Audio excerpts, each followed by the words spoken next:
السلام علیکم. آج جناب آپ کو ایک اور دلچسپ سی چیز دکھاؤں گا تو نہیں سنا دوں گا. وہ دکھاؤں گا اس لیے نہیں کہ وہاں پہ انٹرنیٹ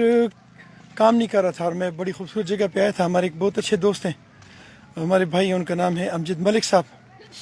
اور انہوں نے مجھے بتایا تھا کہ یہاں پہ یہ خیر آباد کا ایریا جو ہے, یہاں پہ ایک قرآن فیکٹری ہے, اور اس میں آپ پرانے جو شہید قرآن پاک اور سپارے اور مقدس اوراق یا اس قسم کی جو بھی چیزیں ہیں تو وہ آپ لائیں. اور یہاں پہ ایک مزید جو میں نے معلومات یہ ہیں کہ یہاں پہ ایک ملک صاحب ہیں جو ملک ریاض کے بڑے بھائی ہیں, ان کی ایک فیکٹری ہے, اور وہاں پہ آپ شہید قرآن پاک اور سپارے یا اس قسم کی جو بھی مقدس چیزیں ہوتی ہیں وہ آپ وہاں پہ جمع کرا دیتے ہیں, اور وہ جب آپ جمع کرا دیتے ہیں تو وہ اس کو ایک پروسیس ہے, بلکہ اس کو اگر میں کہوں گا ریسائیکل کر دیتے ہیں, اور ریسائیکل کرنے کے بعد ان قرآن پاک کو گتے کی صورت دے دیتے ہیں, اور اس کے بعد وہ گتا جو ہے وہ ایسی جگہوں پہ جاتا ہے جہاں سپاروں کے اور قرآن پاک کے کیا اسے کہتے ہیں گتے چڑھانے ہوتے ہیں, تو اس پہ وہ گتے وہاں پہ لگتے ہیں.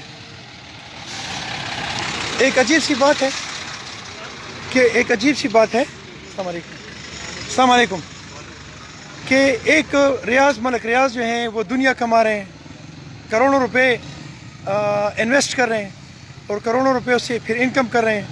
دوسری طرف کہ ایک اور بڑے بھائی ہیں ملک اعجاز ان کا نام ہے, وہ آخرت کما رہے ہیں. پورے پاکستان سے وہاں پہ شہید قرآن پاک آتے ہیں, اور ان شہید قرآن پاک اور سپاروں کو ریسائیکل کیا جاتا ہے, اور ریسائیکل کر کے اس کے بعد اس کے کیا اسے کہتے ہیں جناب, میں تھوڑا سا ساتھ ساتھ آپ کو ویو بھی دکھاتا جاؤں گا اور ساتھ ساتھ بات بھی کرتا جاؤں گا. تو وہ شہید سپارے یا قرآن پاک سے جو گتا بنتا ہے, اس گتے کو پھر وہ پروسیس کر کے اور وہ پھر ان لوگوں کو دیتے ہیں جو قرآن پاک کے گتے چڑھاتے ہیں, اس میں وہ یوز کرتے ہیں.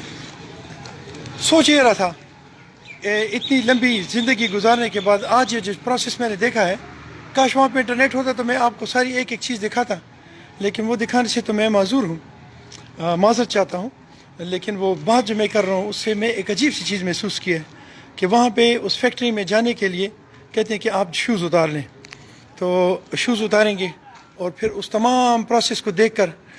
بڑی حیرت ہوئی کہ ایک بھائی جو ہے وہ دنیا کما رہا ہے اور دوسرا بھائی جو ہے وہ پورے پاکستان سے آخرت کما رہا ہے. بڑے بڑے اس کے سٹورز ہیں, وہاں کے جو ان کے ملازمین تھے انہوں نے بتایا کہ اس کے بڑے بڑے سٹورز ہیں, اور وہ جو ہے نا ان سٹورز میں انہوں نے قرآن پاک اور سپارے جو ہیں شہید وہ ان میں اکٹھے کیے ہوئے ہیں, اسٹور کیے ہوئے ہیں,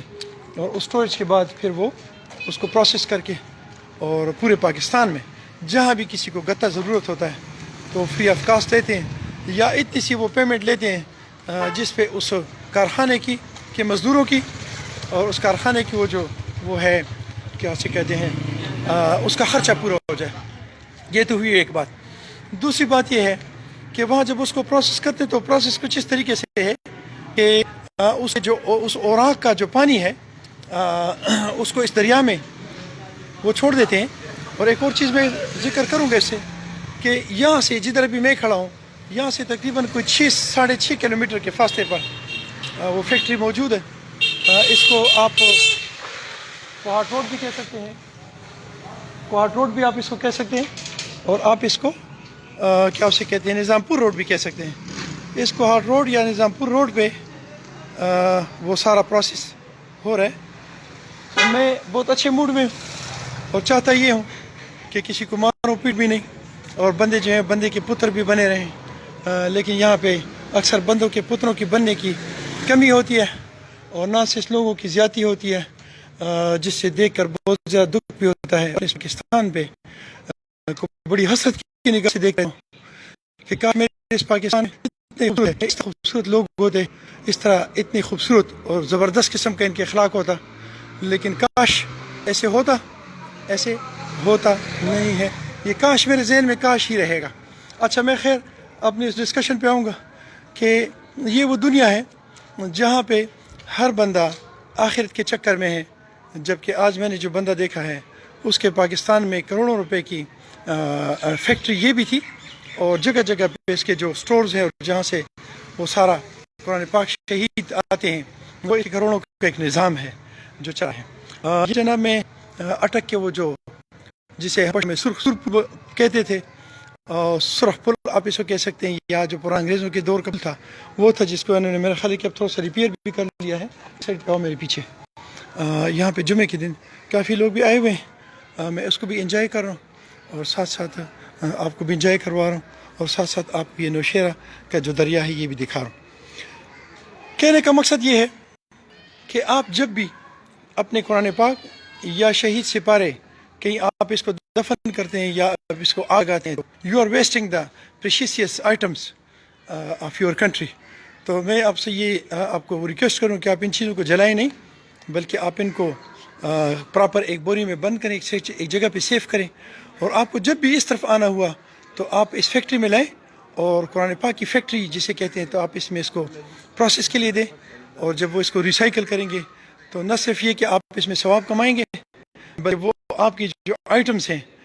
جو آپ ویسٹ کرنے لگے ہیں وہ ویسٹ نہیں گے، بلکہ وہ انویسٹ ہو جائیں گے، اور وہ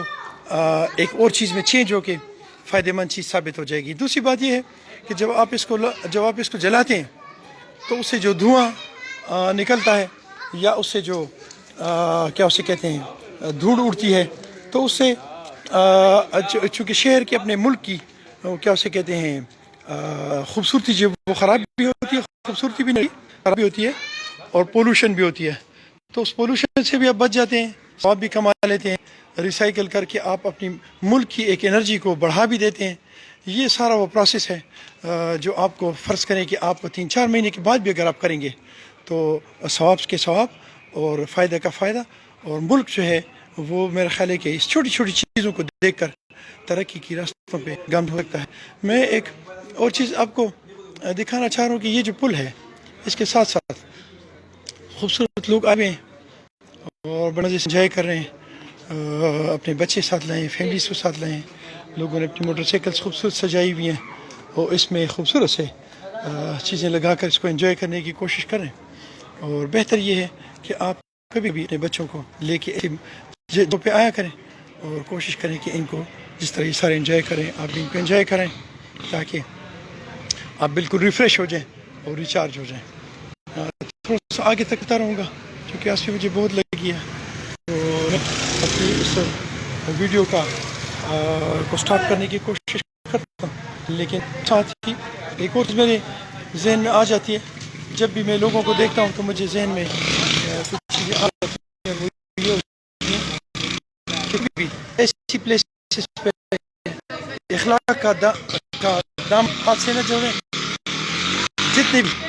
آپ دیکھیں، جتنے بھی لیڈ دیکھیں، جتنے بھی کسی کو دیکھیں، اخلاق کا دام۔ دوسری بات یہ کہ اپنی ارد گرد کی صفائی کا خیال رکھیں۔ خیر معمول آج یہ ہے، یہ بہت خوبصورت اور صاف ستھرا ہے، بہت کم میں دیکھوں کہ گندش ہے، اور یہ ایک اچھے اخلاق کا مظاہرہ ہے۔ یہ میرا جاری رکھیں، اور ایک اچھا پاکستانی اور ایک اچھا کیا اسے کہتے ہیں اچھے اخلاق کا مظاہرہ کر کے ایک اچھا انسان ثابت کرنے کی کوشش کریں۔ ایک اور چیز لاسٹ جو میں اینڈنگ کرتے ہوئے میرے ذہن میں ہے، وہ یہ کہ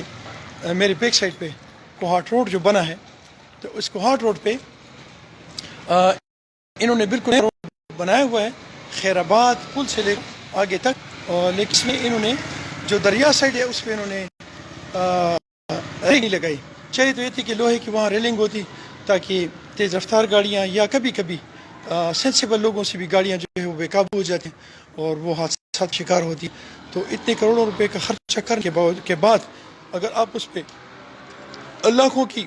قیمت میں ریلنگ لگا دیں تو اٹ بی سیف فار اس، یہ ہمارے لیے سیف ہوگا۔ اور کیونکہ ضروری نہیں ہے کہ بندہ مستی سے ایکسیڈنٹ کرے، بلکہ ایکسیڈنٹس ہیں یہ مستی سے نہیں بلکہ یہ مجبوری سے ہوتی ہے۔ ساتھ ساتھ یہ ایریا دیکھیں آپ، یہ بھی بہت خوبصورت سے ایریا ہے، یہ بڑے خوبصورت سے پہاڑ ہیں، یہ خیر آباد کا پل ہے، اور یہاں پہ آ کے آپ زبردست قسم کی انجوائمنٹ کر سکتے ہیں۔ ایٹ دا اینڈ میں پھر ایک دفعہ ریکویسٹ کروں کہ اپنے پرانے جتنے بھی آپ کے قرآن پاک اور سپارے ہیں وہ خیر آباد میں جب آپ آئیں گے تو یہاں آپ پتہ کریں کہ قرآن پاک فیکٹری کہاں ہے،